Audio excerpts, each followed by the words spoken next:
एक तरफा कारण है भारतीय जनता पार्टी की तरफ से गठबंधन तोड़ने का निर्णय लिया गया है। जेजेपी तो चाहती थी, जेजेपी ने तो लास्ट ये भी कहा था भी कोई भी सीट नहीं तो 5100 रुपये पेंशन लागू हो जाए, हमारे लिए वही सीट है। अब आगामी रणनीति क्या रहेगी आपकी? अब ये कल का जो जनसभा थी, रैली थी हिसार की, वो पहले से निर्धारित थी, वो करके अभी पार्टी फार्ग हुई है। अब बैठ करके निर्णय होंगे कि किस तरीके से चुनाव लड़ना है, तो वो सारी चीज़ें अब करेंगे। तो क्या लोकसभा के चुनाव भी लड़ेंगे जेजेपी के निशान पर? लोकसभा ही तो चुनाव है अभी, और तो कोई चुनाव ही नहीं है। रिसेंटली अब हमारे सामने तो लोकसभा का चुनाव है।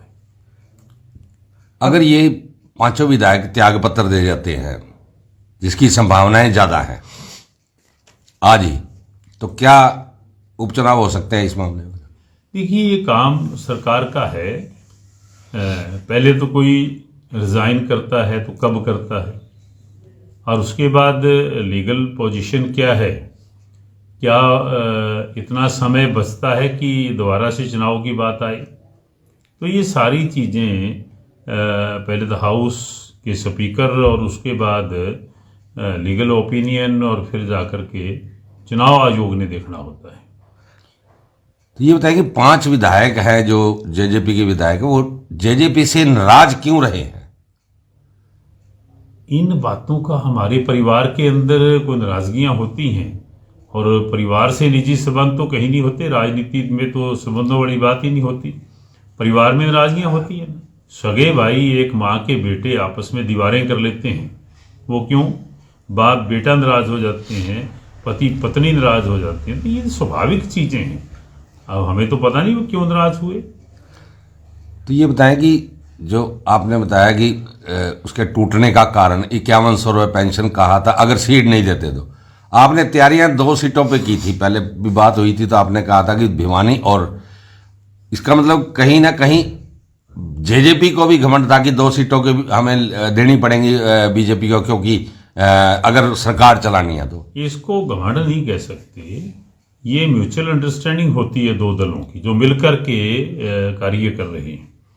तो हमारी जो टारगेट था वो हमारा हमेशा ही हिसार और भिवानी पे रहा, तो दोनों ही कर्मभूमि रही है हमारी पार्टी के लीडर साहिबान की।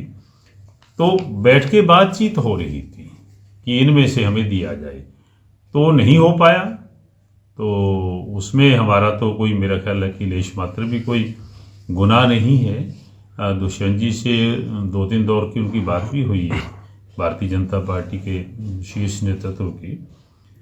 तो दुष्यंत जी का कहना है कि मैंने लास्ट ये कहा था कि हमारी जो अनाउंसमेंट है 5100 रुपये पेंशन, वो प्रदेश के लोगों को बुढ़ापा पेंशन, विकलांग पेंशन, विडो पेंशन दे दी जाए, तो हमारा तो उसी में पार्लियामेंट की 2 सीटें आ जाएंगी। तो ये बताएं कि जो अलायंस हुआ था, वो अलायंस चुनाव के बाद हुआ था, सरकार चलाने का अलायंस था कि सरकार मिलकर चलाएंगे, चुनाव के समय चुनाव मिलकर लड़ेंगे, ऐसा कोई अलायंस नहीं था। लेकिन आपकी ओर से कहा गया कि 2 सीटें हमें दो लोकसभा की। ऐसा नहीं है, सच्चाई सबको पता नहीं होती, और अगर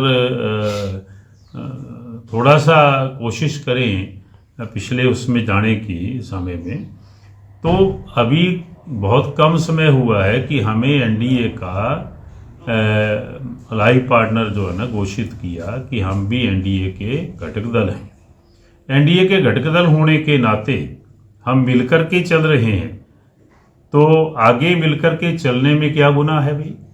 और हमने तो कोई स्ट्रेस, कोई दबाव प्रभाव नहीं दिखाया। हमने तो ये कहा कि मिलके ही लड़ें तो ही बेहतर है, और इसमें कोई हमारी तरफ से कोई जोर जबरदस्ती वाला सवाल ही नहीं हो सकता।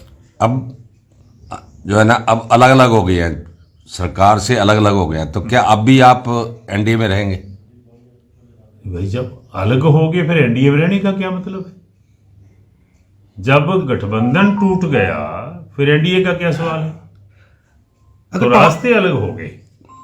अगर हम टोहाना की बात करें, यहाँ से देवेंद्र सिंह बबली अगर बीजेपी में चले जाते हैं तो यहाँ पर जेजेपी के लिए चेहरा कौन होगा आगे?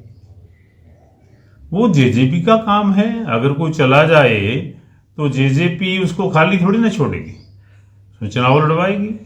आपको क्या लगता है कि जैसे कि अलग अलग विधानसभा क्षेत्र में आपके सॉलिड जो भी कैंडिडेट थे वो सभी अब बीजेपी में जाने के आ रहे हैं, तो अगर वो चले गए तो जेजेपी के लिए मुश्किल होगा थोड़ा? ये आप बताइए ना, कौन सा ऐसा चेहरा है जो कहता है कि मैं तो बीजेपी में जाऊंगा? कोई एक तो बताइए। 5 विधायकों के नाम आ रहे हैं सर जेजेपी से। नाम सोशल मीडिया कह रहा है, विधायकों की कुछ स्टेटमेंट है आपके पास तो बताओ।